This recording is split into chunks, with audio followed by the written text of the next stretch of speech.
Assalamualaikum warahmatullahi wabarakatuh. Innal hamdalillah nahmaduhu wa nasta'inuhu wa nastaghfiruh wa na'udzu billahi min shururi anfusina was sayyiati a'malina. Man yahdihillahu fala mudilla lahu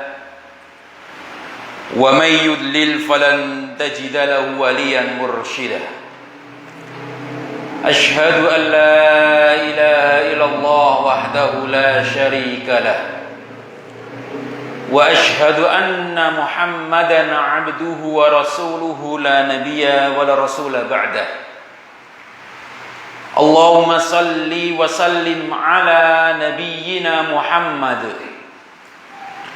wa ala alihi wa ashabihi wa man tabi'ahum bil huda wa bil ihsan ila yaumil qiyamah.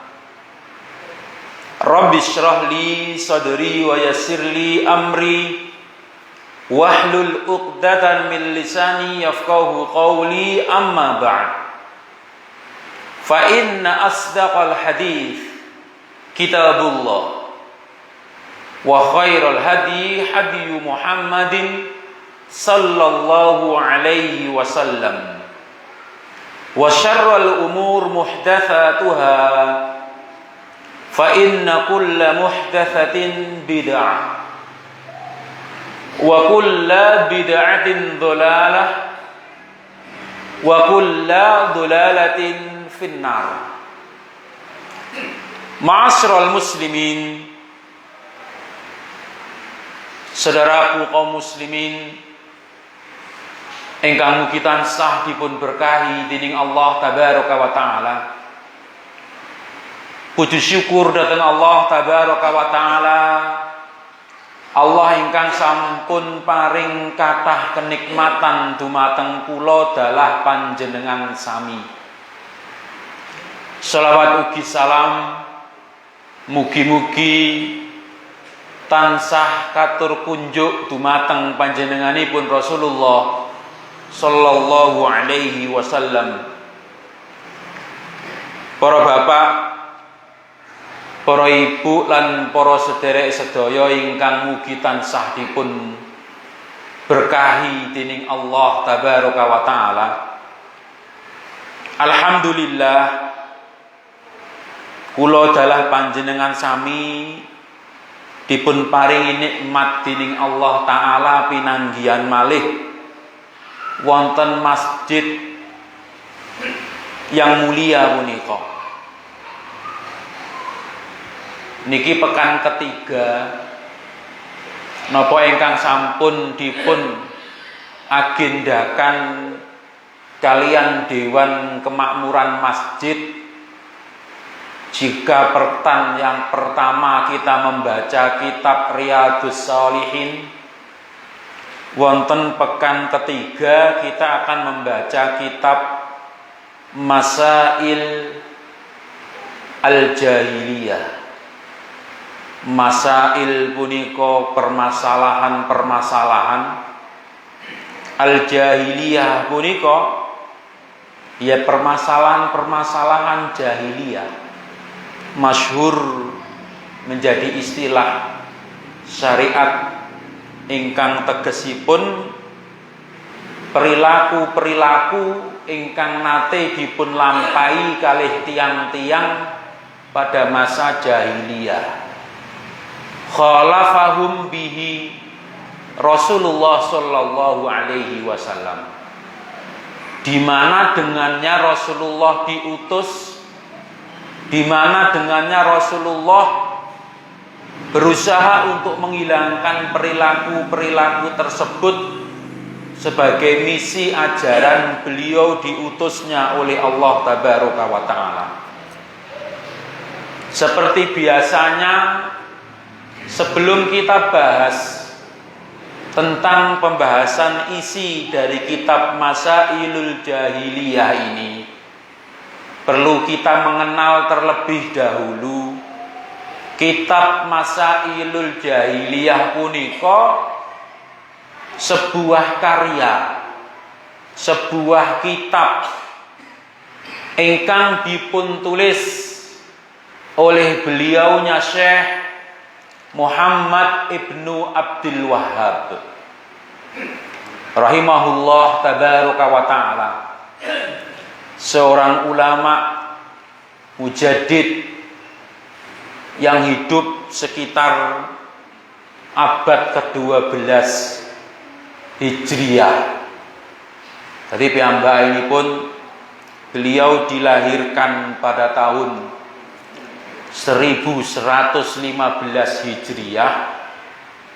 Masa-masa aktif beliau itu sekitar tahun 1200-an. Beliau meninggal pada tahun 1206 Hijriah. Maka beliau terkenal sebagai ulama abad ke-12. Masail adalah permasalahan-permasalahan. Al-jahiliyah, mal muradu bil jahiliyah. Al-muradu bil jahiliyah an-nisbah ilal jahl. Penisbatan dari istilah al-jahlu yang artinya adalah bodoh. Maksudnya apa? Al-jahlu adamul ilm. Orang yang bodoh maksudnya tidak memiliki ilmu. Wal jahiliyatu hiyallati laisa fiha rasul wa laisa fiha kitab. Yang dimaksudkan nopo? Yaitu kehidupan di mana pada waktu itu manusia jauh dari prinsip ajarannya utusan Allah, yaitu Rasul. Di mana masyarakat pada waktu itu jauh dari prinsip-prinsip ajaran yang diturunkan oleh Allah. Lebih mengerucut dikatakan oleh mereka para ulama, maksud al-jahiliyah di sini wal muradu biha makana qabla bi'tsatin Nabi sallallahu alaihi wasallam. Ini adalah pada waktu-waktu sebelum diutusnya Rasulullah sallallahu alaihi wasallam. Di mana pada waktu itu kondisi masyarakat hidup dalam kondisi jauh dari petunjuk, jauh dari ajaran. Padahal ya pada waktu itu sudah pernah turun kitab diturunkan kepada orang Yahudi sebelumnya.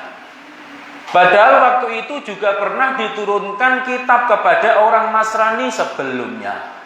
Tetapi pada masa itu fal Yahud, orang-orang Yahudi harafu kitabahum. Mereka mengubah-ubah isi ajaran dari kitab yang diturunkan oleh Allah. Akhirnya mereka terjebak di dalam kekufuran-kekufuran dan penyimpangan-penyimpangan. Wa kadzalikan nasara, kata mereka para ulama.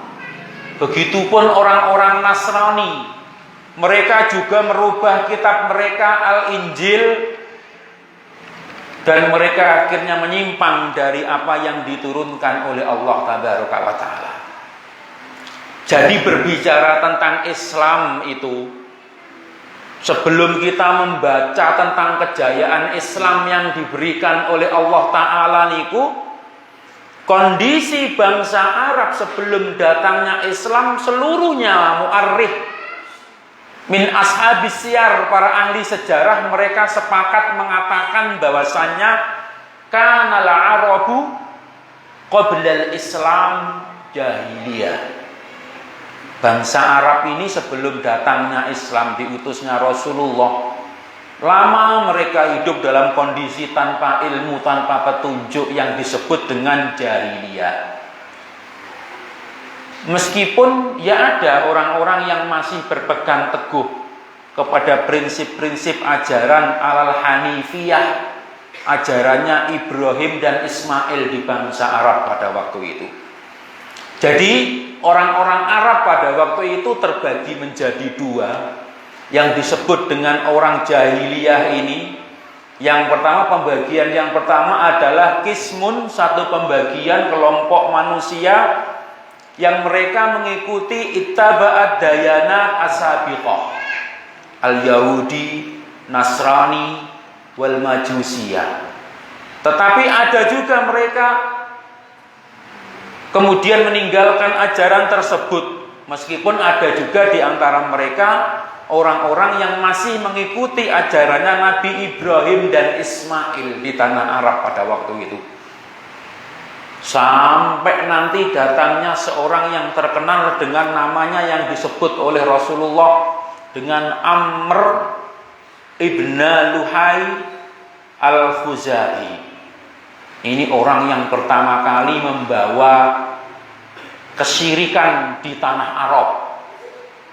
Jadi para ulama itu membagi sejarah perilaku jahiliyah dengan segala bentuk kesyirikannya niku dengan beberapa sejarah perjalanan tarikh kesyirikan yang pernah terjadi.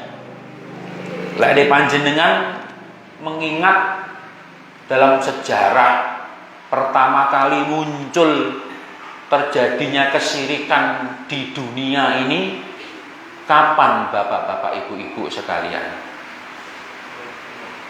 Zamannya Nabi Nuh, itu yang masyhur betul, yang disepakati oleh mereka para ulama tentang sejarah munculnya kesyirikan adalah pada zamannya Nabi Nuh. Meskipun ya ada beberapa pendapat sebenarnya. Kalau kita baca sejarah kesyirikan pertama itu, ya tapi semua para ulama menjelaskan riwayatnya tidak benar atau dhaif. Jadi tidak ada dari kalangan ulama Ahlussunnah mengatakannya. Seperti yang disebutkan oleh Imam At-Tabari. Ini dalam kitab Tarikh Al-Umam wal Muluk, sejarah manusia. Di situ juga disebutkan sebenarnya sejarah kesyirikan itu katanya pertama kali adalah ketika Qabil membunuh Habil katanya. Tetapi nanti para ulama bilang riwayat ini tidak sahih, tidak benar.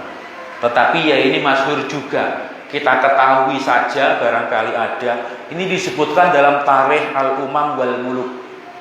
Katanya setelah Qabil membunuh saudaranya, dia berlari meninggalkan keluarganya, bertemu dengan iblis katanya. Zakara anna Qabil lamma qatala Habil katanya. Dia berlari ketemu dengan iblis.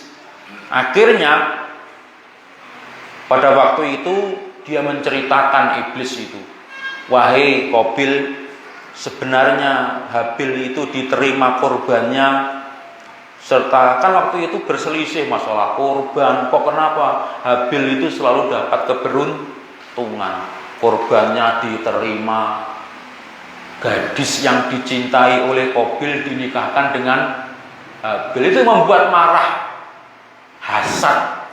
Sejarah pertama kali kemaksiatan di dunia ini adalah pembunuhannya Qabil. Nah, akhirnya setelah ketemu iblis, katanya yang menerima kurbannya Habil itu adalah pengikut roh api karena kurbannya dimakan oleh api.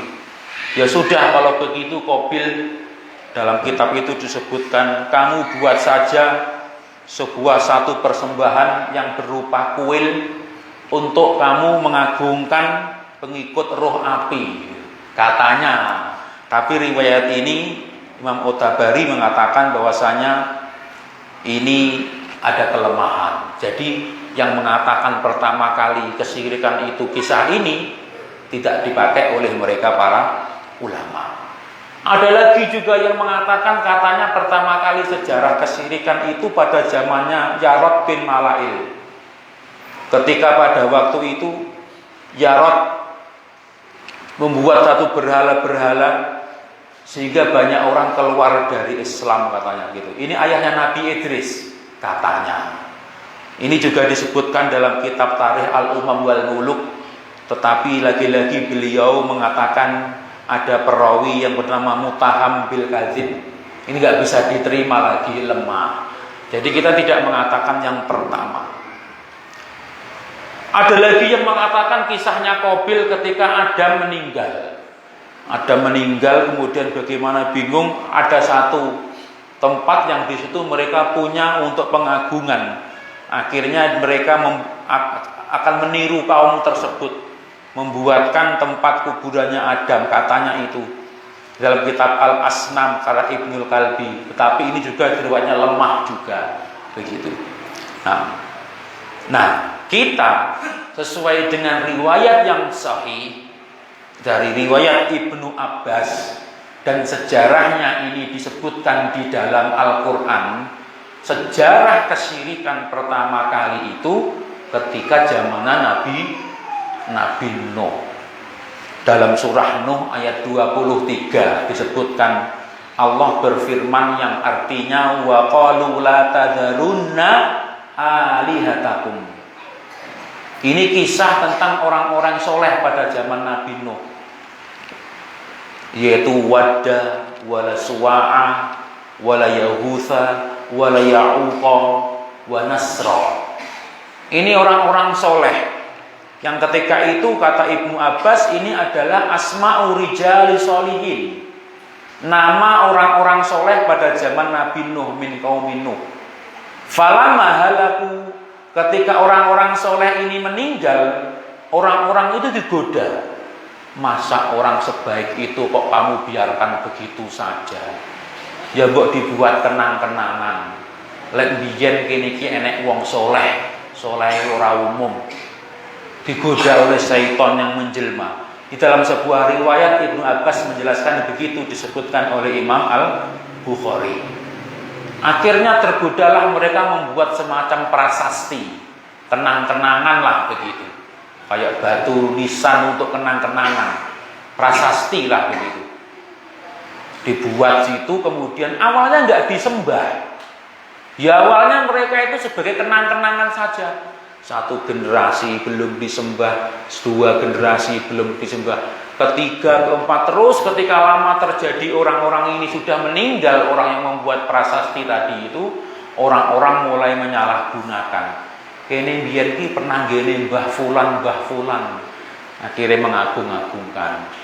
Ada yang ketika bersedih tabarukan ke situ, minta pertolongan di situ. Nah, ini mulai ada menyirikkan Allah Tabaraka wa Ta'ala. Ini nanti yang diselisih oleh Rasulullah Sallallahu Alaihi Wasallam. Jadi itu orang-orang yang soleh pada zaman dahulu. Itu kesyirikan yang pertama, Pak Nggih, yang terjadi pada zaman Nabi Nuh.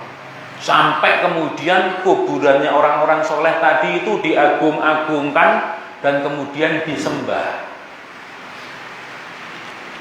Kesyirikan yang kedua yang pernah terjadi dalam sejarah kesyirikan itu terjadi pada kaumnya Nabi Musa.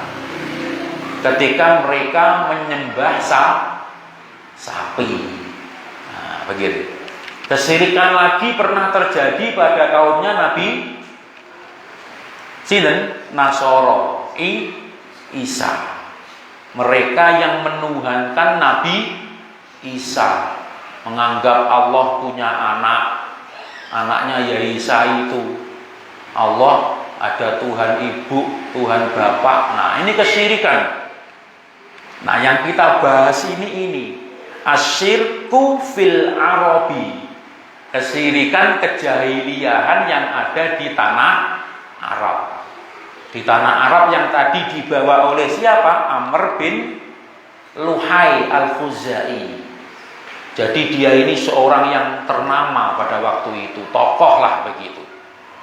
Lah satu kemaksiatan kuwi lek dilegalkan tokoh abote ndang enek sing ngikuti biur ngoten nggih. Sama Amr bin Luhai Al-Khuzai ini tokoh yang terkenal dermawan. Pada waktu itu dia sedang safar ke Syam atau ke Yaman gitu loh.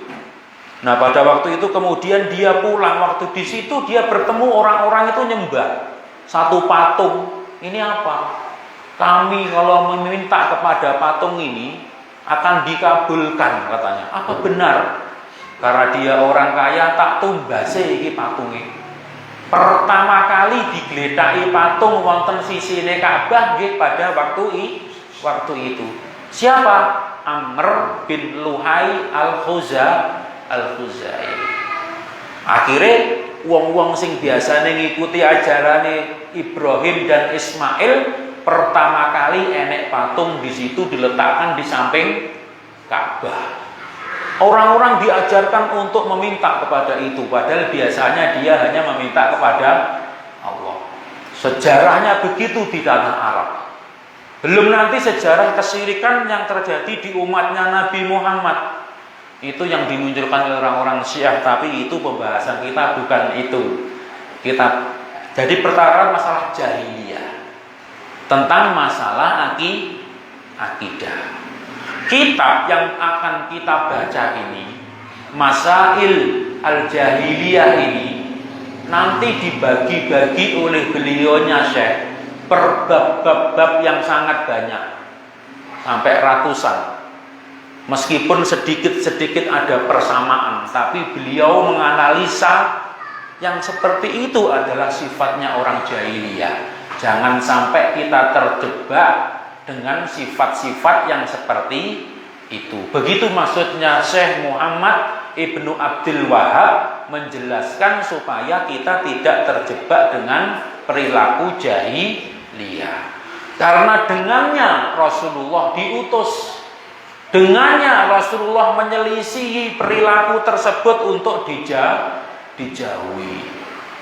Di dalam Al-Quran, Ikhwani Fiddin, istilah jahiliyah sendiri itu yang mengistilahkan Allah.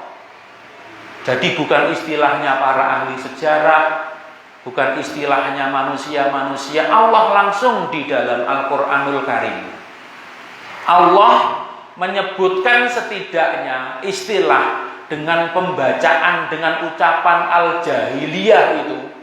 Belum yang derivasinya.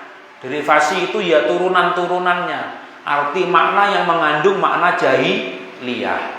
Kata yang dibaca dengan ucapan al-jahiliyah saja itu disebutkan setidaknya oleh Allah ada 4 tempat di dalam Al-Quran. Ada 4 tempat, yang mana masing-masing istilah ini ternyata disebutkan oleh mereka para ulama mewakili 4 segmen besar tentang makna dan perilaku jahiliyah nanti. Kalau Syekh Muhammad bin Abdul Wahab ini menyebutkan sampai 100 lebih dibagi-bagi, tetapi secara poros besarnya disebutkan oleh Allah 4 segmen besarnya. Pertama misalnya dalam surah Ali Imran ayat 154, di mana ketika Allah berfirman yang artinya yadzunnuna billahi ghairal haqqi dzannal jahiliyah. Maknanya jahiliyah dalam urusan akidah. Yang pertama, jadi jahiliyah perilaku yang dilarang oleh Rasulullah, diselisih oleh Rasulullah, dirubah dengan syariat Islam yang mulia itu pertama dalam urusan akidah. Yang nomor 2 digambarkan oleh Allah dalam surah Al-Maidah ayat 50, afahukmal jahiliyati yabghun, tentang hukum-hukum. Manusia boleh saja dia mencari hukum-hukum selain hukumnya Allah. Manusia boleh saja mencari syariat selain syariatnya Allah. Tetapi selama hukum dan syariat yang dia gunakan dalam kehidupannya kok menyelisih syariatnya Allah, dia akan kecewa. Karena yang paling tepat itu ya syariatnya Allah. Karena Allah yang menciptakan manusia, Allah tahu betul karakternya manusia itu apa. Makanya Allah memberikan aturan. Nanti ada orang-orang yang menyelisih hukum-hukumnya Allah. Ingkang nomor 3, pembahasan tentang jahiliyah, kalimatnya diucapkan atau bisa kita temukan dalam firman Allah dalam surah Al-Ahzab ayat 33. Ini tentang perilaku. Wala tabarrajna tabarrujal jahiliyatil ula. Jangan kamu berhias Jangan kamu bersolek seperti berhias dan bersoleknya wanita-wanita jahiliyah. Ini kalau kita kembangkan nanti banyak tentang masalah perilaku, tata gaya dan sebagainya. Meskipun itu hanya sebuah perilaku, kalaulah syariat ini membahas secara khusus, artinya itu penting. Kita harus berhati-hati. Untuk merubahnya saja Allah sampai mengutus utusannya Rasulullah untuk menjelaskan kalau itu tercela, kalau itu jelek. Jadi masalah ketiga, masalah penampilan. Yang keempat, jahiliyah disampaikan dalam surah Al-Fat ayat 26. Di saat dimana Allah berfirman, "Idza'alal ladzina kafaru fi qulubihimul hamiyatal jahiliyah." Apa? Tentang fanatisme, kesombongan menerima nasihat, kesombongan menerima syariat, kesombongan menerima kebenaran. Baik, niku nggih tentang istilah dan pembukaan dari kitab ini. Kitab ini disarah oleh banyak para ulama. Nah, kita acuannya dalam sarahnya ini saya mengacu dari apa yang disampaikan oleh beliaunya Syekh Shalih Fauzan bin Abdullah Al-Fauzan. Beliau mensyarah kitab ini. Tadi qadarullah kitabnya ketinggalan di meja saya sana. Tak siapkan sebenarnya, mau tak bawa. Ini kitab yang akan kita baca. Qadarullah ketinggalan. Akhirnya kita baca PDF-nya saja, kitab digitalnya saja. Nah, langsung setelah menjelaskan tentang istilah dan pengertian jahiliyah, beliaunya Syekh Muhammad Ibnu Abdul Wahab yaitu membahas tentang permasalahan yang pertama, al-mas'alatul ula, permasalahan jahiliyah dikatakan permasalahan yang jauh dari petunjuk, yang jauh dari syariat, yang jauh dari kebenaran ajarannya Rasulullah. Apa? Beliau ngasih judul dengan Doaul Aulia Wassalihin. Tentang masalah napa niki? Akidah. Perilaku jahiliyah yang memiliki kebiasaan mereka itu sering berdoa katanya kepada Allah, tetapi nyatanya mereka memohon doanya itu kepada para wali-wali, orang-orang soleh. Nyatanya mereka memintanya kepada para wali dan orang-orang soleh yang dianggap sebagai orang baik. Kata beliaunya dalam banyak kitab syarahnya, qala Syekh wa a'dhamu masailil jahiliyah. Ini adalah permasalahan jahiliyah yang paling utama. Wa akhtaruha, yang paling berbahaya, yang kita harus berhati-hati tentang hal ini.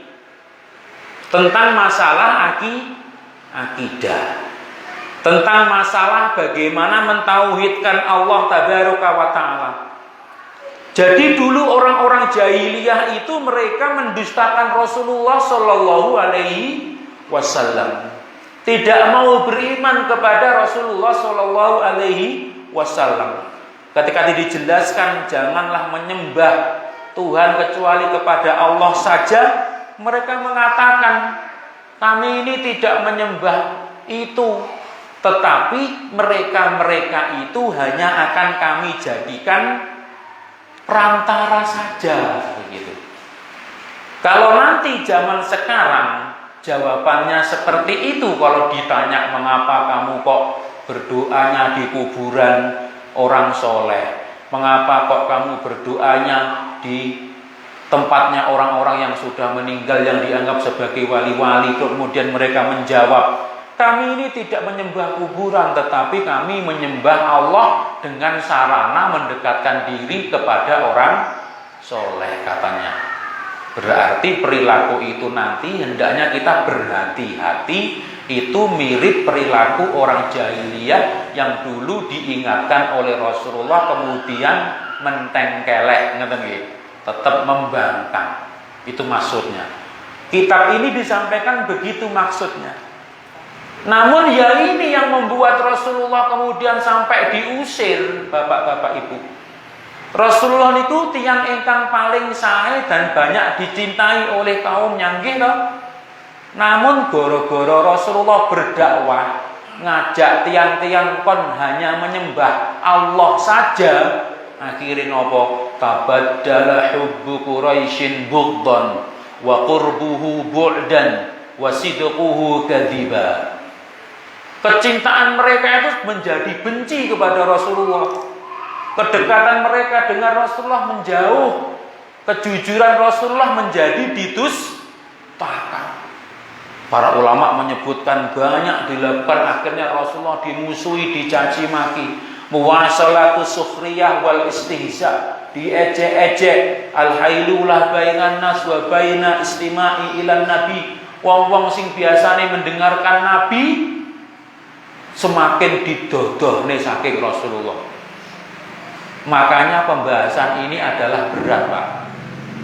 Kula kok khawatir dari iki panjenengan sing biasane ngaji adem-adem wae malih kereng mau. Aku disirik-sirikne malih ngono, kula khawatir niku ngaten. Ngoten nggih, makanya kula pamiti pindah niki nggih. Ngaten. Rasulullah biyen ngaten, Pak. Mereka tuh dicintai oleh Rasulullah. Iki gara-gara ngajarkan tauhid akhirnya menjadi pegel. Al-hailulah bainan nas wa bainal istima'i ilan nabi. Nanging ini masalah utama, Pak. Kenapa? Ibadah-ibadah kita itu syarat diterimanya kalau kita itu menjauhi perilaku jahiliyah, kesyirikan ini. Ini masalah kesyirikan itu maksudnya. Meskipun nanti didengarkan di telinga pahit nopo mboten, ya itulah ajaran Islam ini, Pak. Ngoten nggih. Nah, makanya kula pamiti, kula renteti riyin ngaten. Dadi enten 3, Pak, sing biyen kok Rasulullah niku dimusuhi napa? Piyambake mamangane didemeni malih dibenci napa? Wa kanat thalathu qadaya, 3 hal istaghrabahal musyrikuna jiddan. Kenapa orang-orang jahiliyah musyrik dulu kok bencine kepada Rasulullah, kok antipatine luar biasa niku napa? Sebabe enten 3 wa kanat hiyal asas. Dasare iki 3 niki kok Rasulullah dimusuh sebabe napa? Berkaitan tentang ar-risalah pertama, kenabian Rasul. Mereka tidak menerima kenabian Rasulullah itu. Apa yo tenan wong anak ora duwe bapak, ora duwe mbok, ya ora wong sugih kok dadi nabi. Disebutkan dalam Al-Qur'an itu semuanya. Mereka itu maunya utusan Allah itu wong dari kalangan orang kaya, kalau dia berjalan ada pengawalnya, memiliki kelebihan-kelebihan yang luar biasa. Makanya dalam sejarahnya pernah minta mukjizat kepada nabi mereka. Pertama ar-risalah. Ingkang nomor kalih yang menjadi mereka memusuhi Rasulullah itu adalah yang pertama at-tauhid nggih. Pertama at-tauhid, karena Rasulullah mengajarkan tauhid. Yang kedua ya kenabian nabi itu diragukan oleh mereka. Sing nomor 3 al-ba'ats ba'dal maut. Mungguhe tiang-tiang jahiliyah niku membicarakan kehidupan setelah kematian niku diesemi, Pak. Koyoke mustahil ngoten. Masa iya wong wis mati dadi tulang belulang, dadi tanah kok bakal urip malih. Niku nggih diajarkan, disebutkan dalam Al-Qur'an. Itu lho wong jahiliyah iki koyo ngono kuwi perilakune. Kinten-kinten mungkin napa mboten manusia zaman modern saat ini juga memiliki keyakinan seperti itu. Sangat mungkin. Bahkan tersebar di media sosial. Nata panjenengan nate mireng seorang tokoh parpol yang mengatakan ngoten niku dirowekam. Katanya orang-orang yang mengatakan ada kehidupan setelah kematian itu wong kuwi kon mati dhisik wae ben roh. Dia tidak percaya. Dan itu disebarkan, divideokan dan kemudian disebar-sebarkan. Padahal ini adalah sebuah perilaku yang sangat jauh dari petunjuk. Tidak malu-malunya begitu. Ternyata zaman ini juga ada yang begitu, mengaku sebagai tokoh begitu kan. Jadi pemikiran yang seperti ini harus apa pentingnya kita mempelajarinya. Semoga nanti kita dijauhkan dari permasalahan-permasalahan yang seperti itu. Ngoten lho maksudnya. Supaya akidah kita itu benar. Jadi memang permasalahan masail jahiliyah itu lebih terfokus dalam pembahasan tentang manhaj dan akidah nanti. Tentang cara beragama. Kalau Riyadhus Shalihin yang kita baca pekan pertama itu lebih menjurus kepada akhlak, adab dan yang sejenisnya. Ini lebih menjurus kepada manhaj dan akidah. Tentang akidah kita. Keyakinan bagaimana menjadi seorang muslim mukmin yang baik. Baik. Selanjutnya al-mas'alatu al-ula. Kita bahas saja. Dari tadi pendahuluan saja. Qala Fadilatul Syekh Muhammad Ibnu Abdul Wahhab. Disebutkan dalam kitab ini permasalahan jahiliyah yang pertama tentang perbuatan mensekutukan Allah itu adalah annahum, orang-orang jahiliyah dahulu yata'abbaduna, mereka itu beribadah kepada Allah bi isyraqis salihina fi du'aillahi wa ibadatihi. Lek bahasane awake dhewe niki Pak, piyambake yo mukmin, yo ngaku Islam, cara zaman saiki ngoten. Ngaku menyembah Allah nanging yo musyrik. Ngoten lho. Mukmin yo musyrik. Dalam satu segi piyambake yo salat, yo nyembah Allah, yo mungkin yo melakukan ibadah-ibadah yang lain. Tapi dalam waktu yang sama dia mensekutukan Allah dengan beribadah, mengagungkan atau menyembah selain Allah. Dalam waktu yang sama. Iki repot Pak. Diarani orang mukmin ya ndak gelem. Diarani ndak muslim nggih mboten purun. Wong aku lho ya salat. Wong aku lho ya poso. Aku lho ya percaya karo sing gawe urip. Nanging dia mensekutukan Allah dalam perbuatan, dalam beribadah kepada Allah. Niki lek dalam pengertian kesempurnaan tauhid yang ada 3, dia hanya pada tauhid yang pertama saja. Napa? Tauhid rububiyahnya tok. Tetapi dalam konsep uluhiyahnya tidak, masih mensekutukan Allah, apalagi asma dan sifatnya. Nah, yuriduna, mereka melakukan itu maksudnya mereka mengharapkan syafa'atuhum indallah. Karepe apik, Pak. Tapi ternyata tidak semua niat baik itu mencocoki syariat. Karepe apik piyambake dawane dia mensekutukan Allah dengan meminta kepada orang soleh itu, dia akan menjadikan orang soleh tersebut sebagai perantara. Karepe ngono. Namun ternyata syariat ini membagi-bagi. Ada syafaat, isti'anah, istighosah. Itu semuanya ada syariatnya. Baik itu isti'anah, istighosah, syafaat. Itu dibatasi kalau orang itu sudah meninggal, maka tidak boleh lagi kita memintanya. Begitu loh. Kayak tasik sugeng ngeten iki minta pertolongan masih boleh dengan syarat dalam hal-hal selain khususiyahnya Allah. Pak jawab nyuwun tulung nopo angkat ke meja iki asal apa mboten? Angsal, karena itu tidak khususiyahnya Allah. Nah, khususiyahnya Allah itu masih hal-hal yang contoh minta rizki. Siapa yang memberi rizki? Allah. Tapi dia minta kepada danyangan misalnya. Kalau zaman sekarang begitu. Orang-orang jahiliyah dahulu, pada masa orang-orang Quraisy, pada masanya Nabi, mereka meminta kepada berhala-berhala tadi itu, yang kita sudah awali di mukadimah tadi itu. Dia katanya menyembah Allah, tetapi yang dia puja-puja adalah berhala di depannya. Itu juga salah. Lidzannihim, mereka menyangka annallaha yuhibbu dzalik wa annas salihina yuhibbunahu. Dia buat aturan sendiri. Dia gambarkan dengan manusia di dunia.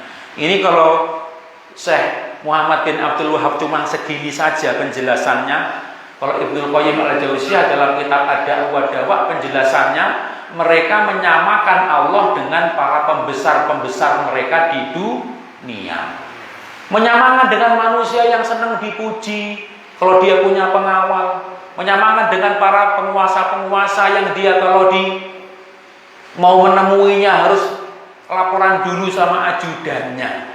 Allah disamakan dengan penguasa di dunia. Kata Ibnu Qayyim begitu penjelasannya kalau kitab Ad-Da'wah wa Dawa. Nah, ini cuma ini enggak ada penjelasannya di sini. Nah, wa ya'buduna, mereka menyembah Allah, juga menyembah min dunillahi ma la yadurruhum. Padahal sesuatu tadi itu tidak bisa memadorotkan dia, wala yanfa'uhum, juga tidak bisa memberikan manfaat. Tapi ketika mereka ditanya, wa yaquluna haula'i syufa'auna indallah, orang-orang itu yang kami minta itu ya ibaratnya kalau di dunia itu ajudan-ajudannya Allah katanya gitu. Buat aturan sendiri mereka. Padahal Allah kalau berdoa ya langsung berdoa kepada Allah, tidak usah kepada perwakilan-perwakilan yang mereka perwakilan tersebut tidak dijelaskan oleh Allah, juga tidak dijelaskan oleh Rasulullah Shallallahu Alaihi Wasallam. Apa bentuknya? Banyak. Minal asnam, berhala. Lek teng mriki sing nyembah berhala zaman sakniki mboten wonten nggih. Tapi ada bentuk yang lain. Wal asjar, napa? Pepohonan. Sing nyembah pepohonan lek nang Indonesia wonten apa mboten? Ternyata ada. Lek patung mboten enten kejaba wong non muslim gitu. Lek pohon tibake enek. Jenenge nek Jawa niku danyangan niku lho Pak. Memberikan sesajen dan sebagainya. Wal jin, atau tunduk patuh kepada satu kekuatan makhluk gaib namanya jin, bersekutu dengan jin, minta pertolongan dengan jin, dan yang lain sebagainya. Surose lek jaman biyen niku ente wong sakti dugdeng ora tegas dibacok palu warit. Napa Pak? Gara-gara yo sekti. Ternyata banyak mereka melakukan ritual-ritual persekutuan dengan jin. Ngoten nggih. Nah, wong biyen sakniki ndak kuwati rakate omonge. Wal malaika wal auliya was sholihin. Malaikat ketoke mboten enten nggih nyembah malaikat lek teng Jawa. Lek menyembah orang soleh kathah gitu mboten. Tabarukan orang-orang yang sudah meninggal. Wong tuane mawon mboten nate disiarahi kuburane. Padahal kuburane tiyang sepahe niku celak tur sanget. Ndak tahu diendangi sejak meninggalnya. Nanging kuburane mbuh kuburane sapa sing wadoh-adoh ditekani sampai rombong-rombongan. Ngene mboten. Lah nyuwun sewu Pak nggih, ziarah kubur niku mungkin salah paham. Ziarah kubur niku ada syariatnya. Yang sering dibuat kita diejek-ejek itu kadang ini yang kita tidak dijelaskan, akhirnya mereka salah memahami. Ziarah kubur itu ada syariatnya. Dulu memang pernah dilarang, tetapi setelah akidah para sahabat baik dan lurus, Rasulullah membolehkan. Kuntu nahaitukum an ziyaratil kubur, biyen kula nate nglarang panjenengan sami duwe sahabatku ziarah kubur. Fazuruha, basa sahabat iku akidahe sampun tok Fazuruha saiki kunjungono, boleh ziarah kubur. Kenapa? Karena praktek ziarah kubur pada waktu itu sebelum akidahnya bagus masih salah. Dados ziarah kubur niku enten 3, Pak. 1, ziyaratun syar'iyah, sesuai dengan syariat. Niki angsal. Ziarah kubur sesuai dengan syariat asal, bagian dari syariat. Kalau cocok sesuai tunan. Sing nomor kali ziyaratun bid'iyah. Ziarah nanging tata carane bid'ah. Niki mulai terlarang. Sing paling parah ziyaratun syirkiyah. Ziarah isine syirik tok. Teko ning kuburan meminta-minta. Panjenengan nate mireng ningali pidi. Ngono ki nggih mboten isin lho Pak mereka niku. Ziarah kubur niku nggih langsung terus terang minta duit. Teng sing kuburan niku wau. Ngono yo disoting karo murid-muride ngoten disoting. Cid, ini lagi kesusahan cucunya ini, ya mbok dikirimi duit tuh Cid tuh kayak kakek maksudnya. Gimana gitu biar kita bisa buat nyaur cicilan nih Cid. Pak njaluk ning kubur, contohnya sederhana nih ngoten. Enten sing puwarah malih disoting niku, ngono nggih mboten malu-malu Pak. Fulus.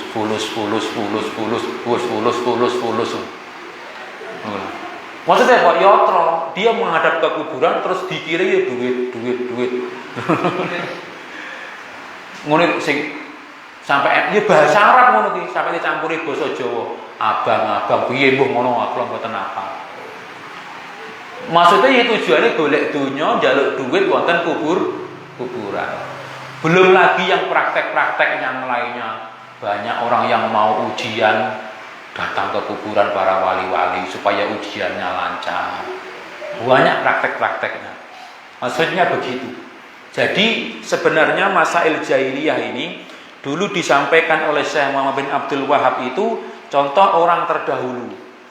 Dalam syarahnya sering beliau Fadilatus Syekh itu menyebutkan perilaku orang sekarang yang memiliki sifat dan kejadian yang sama.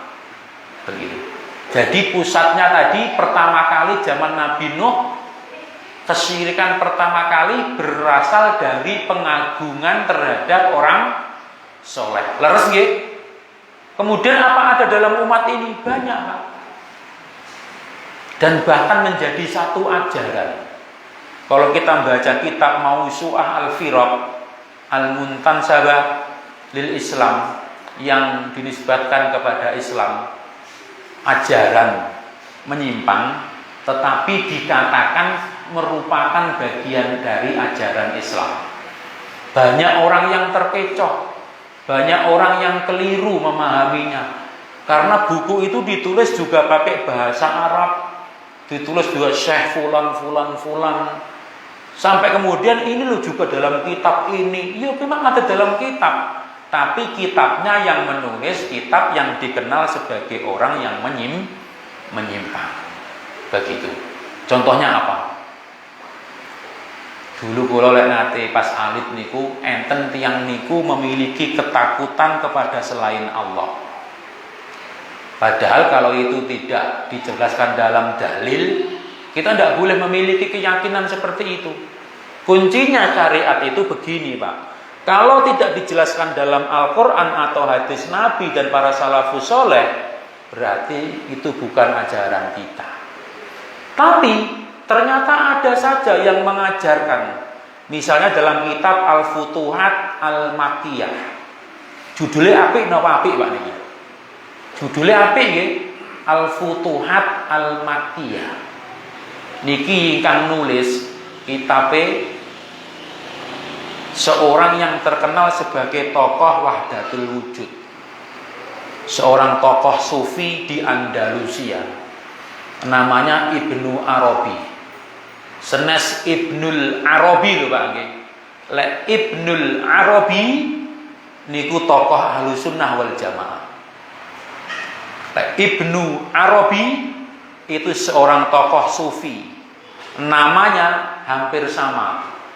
namanya sama-sama Muhammad, tetapi kalau Ibnu Arabi itu Muhammad bin Ali bin Muhammad bin Ahmad Al-Andalusi. Tinggalnya di Andalusia, di Eropa. Spanyol kalau sekarang. Nah, kalau Ibnul Arabi itu namanya juga Muhammad. Muhammad bin Abdullah bin Muhammad Al-Isbili. Juga di Andalusia, tapi dari kota Isbilia. Podo ulama Andalusia nih. Ini lebih dulu. Nah, Ibnu Arabi ini setelahnya.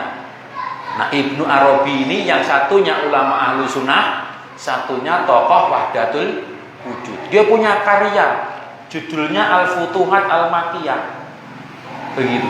Tetapi dia mengajarkan ketakutan kepada selain Allah. Kepada siapa? Kepada para wali-wali. Ya, kita kepada para wali-wali Allah itu menghormati harus. Tetapi ini entah siapa walinya yang dimunculkan, dia membagi wali itu, katanya saya kutipkan dalam kitab ini, bahwasanya wali-wali itu marotibul aulia atau marotibul a'immah, amma taksimul a'immah ila 4. 1 aqtab, 2 abdal, 3 autad, dan keempat abwah. Ajaran ini lek teng Jawa, Pak. Panjenengan nate mireng. Zaman biyen kula pas tasih alit niku nate mireng enten tiyang ngajatne niku Bismillahirrahmanirrahim danyang kidul danyang kulon danyang wetan. Nate mireng ngoten. Danyang kidul danyang kulon danyang wetan. Ini disebut dalam kitab ini wali autad katanya. Ternyata juga ada sumbernya. Jadi lek kita kadang dialog gitu, itu dalam kitab ini kita harus kenal. Lho kuwi sapa penulisnya? Itu seharusnya itu ditulis oleh seorang tokoh Wahdatul Wujud gitu. Jangan mentang-mentang dalam kitab. Kita harus tahu. Dalam kitab tersebut disebutkan ada wali autad. Apa itu wali autad? Wali yang memikul menahan 4 penjuru mata angin dari alam semesta ini. Sing mikul dunya. Dia meyakini katanya Allah itu memiliki wakil-wakil sing mikul dunya iki. Lek gak dikai sesajen iso nggoling dunya iki ngono. Ngaten dawuhe. 4 penjuru mata angin. Kira-kira niki lek teng Jawa sing wali iki danyang kidul, danyang wetan, danyang kulon niku. Nah, tidake kok enek sing ngajarne ngono. Ini yang dikhawatirkan oleh beliau-beliaunya syekh-syekh ini. Ternyata jika zaman dahulu pada masa jahiliyah ada orang yang memiliki keyakinan yang menyimpang, yang salah, zaman sekarang pun banyak yang mengatasnamakan Islam juga ternyata melakukan keyakinan yang keliru terhadap Allah. Pertanyaannya, mana dalilnya kalau Allah itu punya wakil namanya manusia sing mikul dunya? Pernah panjenengan ada dalil ngomong wonten Al-Qur'an wonten, hadis wonten. Nah niku, lek Al-Qur'an mboten berbicara, hadis nggih mboten berbicara, ten napa kok awake sebagai umat Islam meyakini? Ngoten lho pertanyaan niku, sederhanane. Lah nyuwun sewu Pak niki akidah nggih. Nah, terus ngene mangke kula pamiti wau anu iki. Waduh ngono. Aku ya ngono alhamdulillah mboten nggih, mboten enten nggih. Mboten wonten. Lek biyen duka, lek biyen tasik wonten ngoten. Tasik enten nggih. Tasik wonten praktek-praktek ngoten niku. Bismillahirrahmanirrahim danyang kitu danyang Allah danyang wetan. Sing pertama, wali abdal sing nomor loro diajarne. Nah, abdal niku napa? Niki sami wali-wali sing memikul lebih luas, lebih dari dunia, lebih mengerucut ke bawah, penjuru dari 7 benua di bagian masing-masing. Jadi dalam keyakinannya orang ini, katanya dunia ini ada sing bau reksa sejene Allah. Nah itu berada di setiap penjuru-penjuru bumi. Kula mikir pemonek kene apa ya? Kula tak ngen-ngen tiang-tiang gadah enten badhe gadah damel neng pojok-pojokan sumur enek takire enek ndoke. Ning pojok-pojokan terop enek walangan enek takire. Niki untuk sapa? Kok nate tangklep. Niki damel napa to, Mbah? Niki damel sing mbah reksa kene iki. Ini berawal dari pemikiran niki, Pak, Wali Autat, bahwa setiap penjuru bumi itu ada sing bau reksa. Ini sebuah ajaran, Pak, dan diajarkan. Kata kita dialog, kalau ndak ngerti ngene-ngene iki, bingung kok ya buka kitab. Tapi kitabnya ya kitab ngeten-ngeten niki. Sumbernya napa? Duka. Berawal dari kitab filsafat. Sing paling tinggi setelah itu ada wali Anjab dan Abwas. Anjab dan Abwas itu wali perwakilannya Allah katanya. Yang katanya Allah, ya orang soleh juga, tetapi dia bagiannya tentang menurunkan dan menahan hujan. Enten sing ngoten niku. Kadang arepe duwe gawe, nang kene kono lho golek tolak udan. Akhirnya pas duwe gawe yo panggah udan. Ya udan itu sebagai bentuk takdir dari Allah. Kalau orang beriman kan ngaten nggih. Arepe duwe gawe udan ya alhamdulillah pomono udan tenang. Wis kadung takdire Allah ngoten terus pundi mosok ya ngersula. Nggih napa mboten? Wis takdir diimani mawon mudah-mudahan ada hikmahnya. Alah dadak udan. Arepe duwe gawe. Itu ndak boleh Pak nggih. Ucapan keluhan-keluhan ngoten niku. Pas gawe gawe misalkan kok udan. Atau ora dadak ora kate tolak udane. Sini ki sing lagi rame niku lho Pak. Tiang-tiang sing neng tirose wong-wong napa sing lagi viral pawang udan niku tuk tuk tuk tuk niku tiba yo dek ngene-ngene panggah durus mawon. Ya memang yang menurunkan itu Allah, tidak bisa. Tapi orang-orang tertentu memiliki keyakinan hujan itu bisa dikendalikan dengan wali Anjab dan wali Abwas ini katanya. Nah kita orang beriman tidak usah begitu-begitu, cukup memohon kepada Allah saja. Ndak ono sing bau reksa udan niku nggih Allah langsung ngoten lho. Nggih. Nah, ternyata ini diajarkan.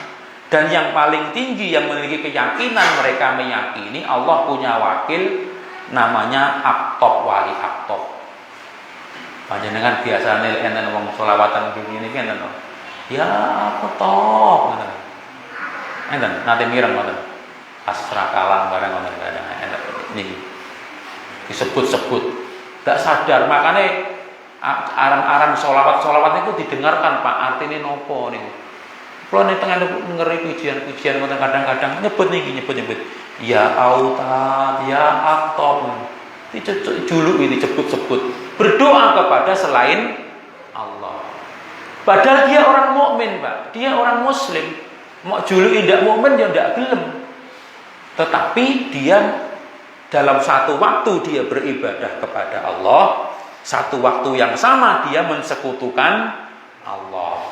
Ada yang terang-terangan dengan menyembah berhala, ada yang terang-terangan menyembah pepohonan, ada yang terang-terangan menyembah sesuatu, enten sing boten terang-terangan terselubung karena tidak diilmui, termasuk ngeten-ngeten niki. Kenapa kok terselubung? Tiang-tiang niku tibae ketika diingatkan katanya menjalankan syariat Islam. Itu beratnya niku. Ketika mereka melakukan itu, perasaannya itu dia sedang beribadah. Sulit.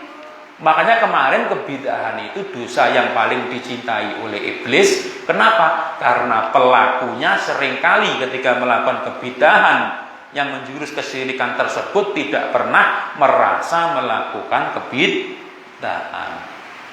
Perasaannya beribadah kepada Allah, padahal dia sedang melakukan kesyirikan kepada Allah. Kita lajenakan, masuk sabab ndak entek. Qala Syekhul Islam Syekh Muhammad bin Abdul Wahhab, wa hadhihi a'dhamu mas'alatin khalafahum fiha Rasulullah sallallahu alaihi wasallam. Bab yang pertama ini, Pak, inilah permasalahan yang paling utama, permasalahan yang paling berbahaya yang pernah diselisihi oleh Rasulullah. Permasalahan yang paling mengkhawatirkan yang pernah diselisihi oleh Rasulullah, ketika Rasulullah mengajarkan ini sampai Rasulullah dibelain, diusir dari kota Makkah. Rasulullah ngajar bab niki, Pak, sampai diusir, Pak. Makane niku wau kula awali pisan kok sanuke nah mboten nggih teng mriki nggih. Alhamdulillah sampun paham tentang ilmu ajaran akidah ini. Kalau yang sudah tahu kenapa dipelajari supaya semakin lebih tahu, makanya semakin mantap makanya. Fa'ata bil ikhlas. Akhirnya beliau setelah memberantas pemahaman yang seperti ini sampai beliau rela-rela diusir dari kota Mekah, beliau mengajarkan lawan dari kesyirikan, yaitu ketauhidan, mentauhidkan Allah. Lawannya dari perilaku jahiliyah ini, kita harus mengedepankan tauhid. Akidahnya harus betul. Bil ikhlas, kata Syekh Muhammad bin Abdul Wahab. Yang beliau ajarkan adalah ikhlas. Yang sering salah dipahami banyak orang. Orang-orang itu sering mengartikan ikhlas niku dengan lilo legowo, Pak. Padahal makna syariat, arti makna ikhlas itu adalah khalisan anis syirik. Kalau seseorang itu terbebas hatinya, pemikirannya dari kesyirikan. Yang paling utama keikhlasan itu, syarat ibadah ikhlas itu bukan aku ibadah iki lilo, aku wis lilo, bukan begitu. Maksudnya syarat ibadah ikhlas itu, ibadah kita itu jangan dikotori dengan kesyirikan. Kenapa? Kalau kita syirik, amal ibadah kita itu tidak akan diterima oleh Allah. Syarat nomor kalih napa? Mutaba'atur Rasuli sallallahu alaihi wasallam. Wa akhbara annahu dinullah. Rasulullah diutus kata beliaunya Syekhul Islam Muhammad ibnu Abdul Wahab. Ajaran Rasulullah ini beliau kabarkan sebagai agamanya Allah. Jadi kalau kita mengaku Islam, ya kita itu harus menjauhi syirik, mengedepankan tauhid. Alladzi arsala bihi jami'ar rusul. Mentauhidkan Allah, menjauhi syirik, itu adalah ajaran semua para nabi dan rasul. Misinya diutusnya rasul itu untuk mengedepankan tauhid, menjauhi kesyirikan. Makanya dibahas yang paling utama. Selain itu dijadikan syarat wa annahu la yuqbalu minal a'mali illal khalis. Orang tidak akan diterima amalnya kecuali orang tersebut ikhlas, menjauhi kesyirikan dan mengutamakan akidah tauhid. Wa akhbaru anna man fa'ala ma istahsanu faqad harramallahu alaihil jannah. Kok enten tiang-tiang nganggep yang dilarang oleh Allah sebagai perkara yang baik, Allah akan mengharamkan surga kepada orang tersebut. Ancamannya ngoten. Wa ma'wahun nar, tempat kembalinya nanti di neraka jahanam. Pun ngantos salah paham, Pak nggih. Wah, disirik-sirik ke aku. Semua ini nyuwun sewu, Pak, dibahas oleh mereka para ulama. Dalam istilahnya Syekhul Islam Ibnu Taimiyah, bahasa beliau hadza fi aslil wa'id. Semua ini disampaikan oleh mereka para ulama tentang larangan syirik, harus tauhid, itu adalah sebagai bentuk dasar supaya kita itu berhati-hati. Jadi kita sampaikan seperti ini untuk membentengi diri kita, keluarga kita, anak dan istri kita, jangan sampai terjebak di dalam satu dosa besar namanya syirik. Jadi jangan salah paham, Pak. Kalau kita mempelajari tentang syirik begini ini, bukan tujuannya kemudian untuk menuduh orang lain dia ini, syirik, dia kufur, tidak.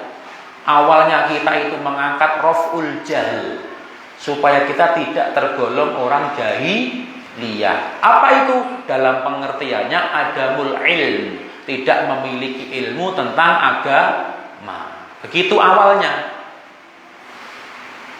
Kok kemudian kita tergolong di antara mereka yang masih melakukan yang tersinggung, tersindir dalam pelajaran ini? Alhamdulillah. Berarti Allah mengetuk pintu hati kita. Oh, tiba sing tak nyanyi isik salah. Aku isik ngagungke, misalkan saya itu akan nandur pari, isik gantungke karo misalkan Dewi Sri misalkan. Seharusnya mintanya hanya kepada Allah tabaraka wa taala kemawon nggih. Ndak boleh ketika arep duwe gawe misalkan isik gantungke karo danyang-danyange bumi. Padahal kepada Allah saja. Cukup minta kepada Allah, ora usah melok perantara lewat mbau reksa niku. Wow. Kenapa? Karena syariat tidak mengajarkan hal tersebut. Nah, begitu. Nah, kadang-kadang kita itu mau nandur pari, mengirimkan sesuatu. Itu kebiasaan orang-orang yang di Jawa memang. Orang-orang Jawa itu memang memiliki satu kebiasaan. Dalam konsep Jawa itu dalam bentuk manifestasi doa itu sering diwujudkan dalam bentuk saji-saji. Jadi dengan seperti wong Jawa niku memang ndak pantute diwenehi sesuatu. Sampai kadang-kadang ketika dia berterima kasih terhadap sesuatu, diaturke saji-saji yang sering kemudian disebut dengan sesajen. Begini. Enek jenang sengkolo dari istilah marwakala supaya terhindar dari mara bahaya. Gitu.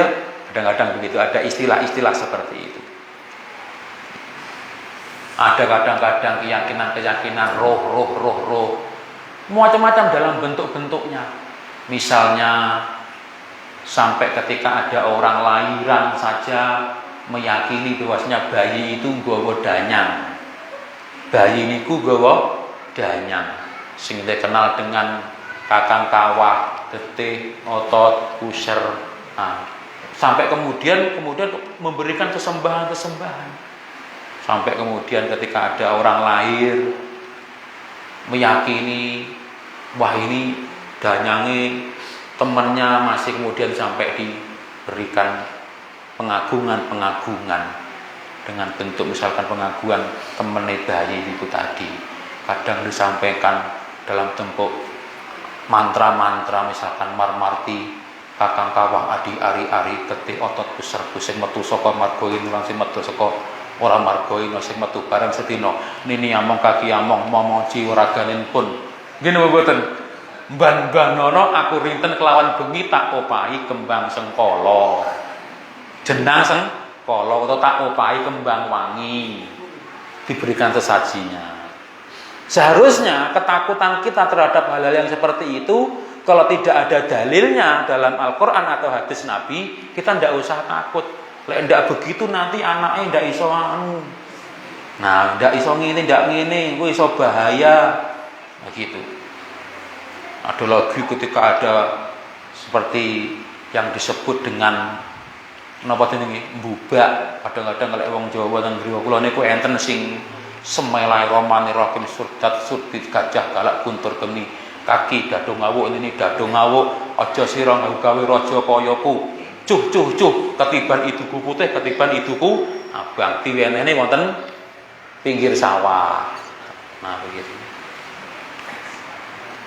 ya. Sing makan mungkin nggih tikus namun nggih ngaten niku atau mungkin Bathara Kala duwe anak untang-anting, ini anak mek sitok, lanang 5 kabeh, Pandhawa 5 utawa wedok kabeh. Lah iki lek ora diruwat, ini Bathara Kala. Ternyata dari mana sumber-sumber tadi itu tidak jelas sumbernya. Nah, ternyata itu hanya cerita pewayangan. Cerita pewayangan berasal dari ketika Bathara Guru dan Bathara Dewi Uma rekreasi numpak lembu andini. Lek bahasane sekarang rekreasi. Numpak lembu andini. Biasanya ngilanang karo wedok numpak sapi, akhirnya terjadilah cenggama, kemudian mengandung. Yo, kurang ajar ngatan. Wong dewa kok ndladap kaya ngono kok ning dhuwur sapi ngono. Akhire nesu karo bojone.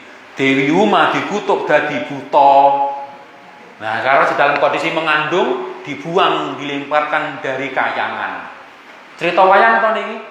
Nah, dibuang teko kayangan, akhirnya melahirkan anak nggih menika dikaparingi jeneng Kala. Terus golek ibu, aku ki jane anake sapa? Bapakmu ki dewa ning kayangan kono lho. Akhire wis gedhe, Kala niku ngobrak-ngabrik kayangan. Wis le kowe aja nesa-nesu. Kowe tak angkat dadi anakku, ya bener. Tak jenenge karena kowe anake dewa, jenenge Bathara Kala.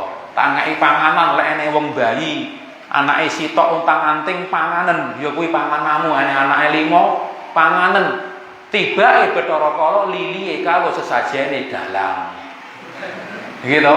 Engko lek anake 5 dikeki dalang, cek dikeki sesajen, ndak sida mangan. Nah, dari mana ini? Ini ketakutan yang tidak bersumber. Kita itu cukup takutnya kepada Allah. Sampai ora enek wong Jawa kejaba anake untang-anting nanggap wayang nek pengen ngruwat, gitu.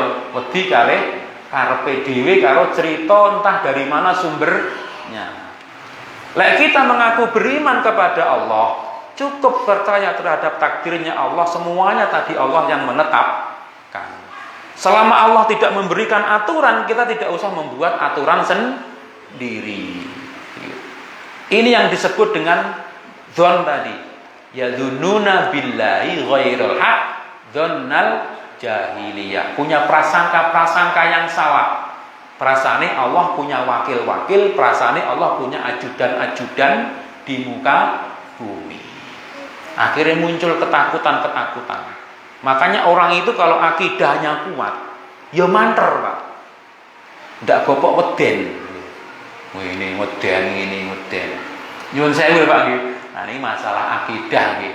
Makanya lek biyen Rasulullah diusir teko Mekah, niki nyuwun sewu sangat banyak nih. Tapi ya inilah ajaran Islam kita. Cukup nggih? Sampun. Aku lu matasmaun wa sallallahu alaihi. Mugi-mugi bab pertama niki dados dimengerti. Bisa dimengerti. Dan semoga kita dijauhkan dari Allah, dari segala bentuk prinsip-prinsip dan ajaran jahiliyah yang ternyata masih banyak juga dilakukan orang-orang yang bahkan mengaku beriman kepada Allah tabaraka wa taala. Aku lu matasmaun wa astagfirullahal adzim, mugi-mugi bermanfaat. Assalamualaikum warahmatullahi wabarakatuh.